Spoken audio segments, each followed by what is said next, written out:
It is absolutely common in the world of psychology to these type of situations flourish.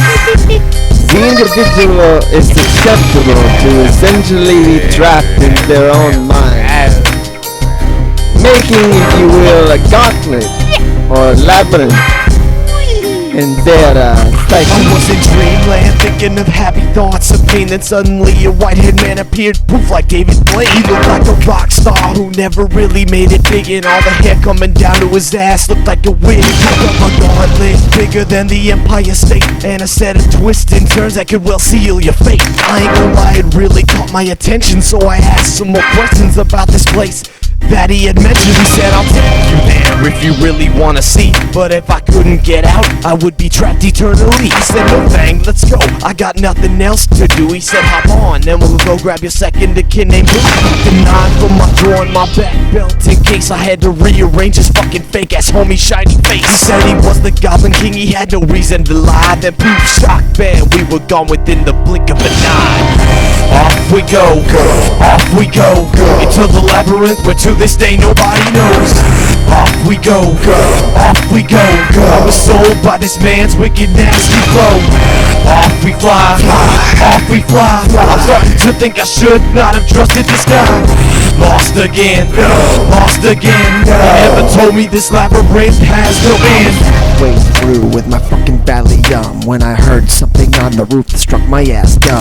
It was G and somebody I did not know, I could not see, so I climbed up the window and found a man most spooky. Polta-g said he had a wicked little idea. This man was here to take us to a fucking maze full of fear. The Goblin King, he said, was the name he liked to go by, and if we got through the maze, the rewards were piled sky high. In my mind I thought only happy things. If we conquered this place, we would live like fat kings. And a fairy tale full of hate and murder on the walls. If the devil wants to take us, he can hold all his claws. Hey man, so fine, take us to this great maze. Once again, we were moved without time for a haze. This time we appeared in front of 2 huge ass doors. Okay, start, and if you get out, the treasure is yours. Off we go, off we go, into the labyrinth where to this day nobody knows.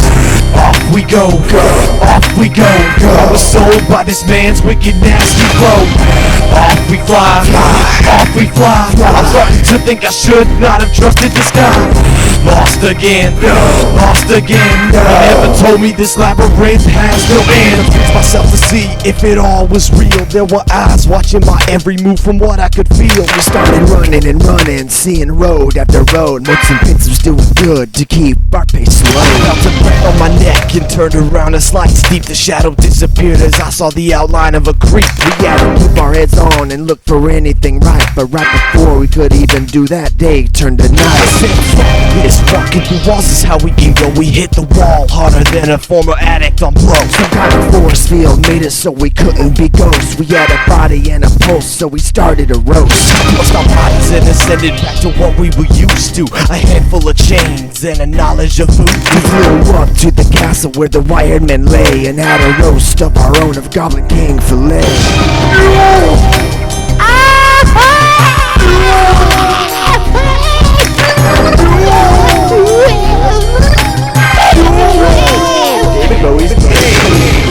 Off we go, off we go, into the labyrinth where to this day nobody knows. Off we go, off we go, I was sold by this man's wicked nasty flow. Off we fly, off we fly, I'm starting to think I should not have trusted this guy. Lost again, lost again, he never told me this labyrinth has no end.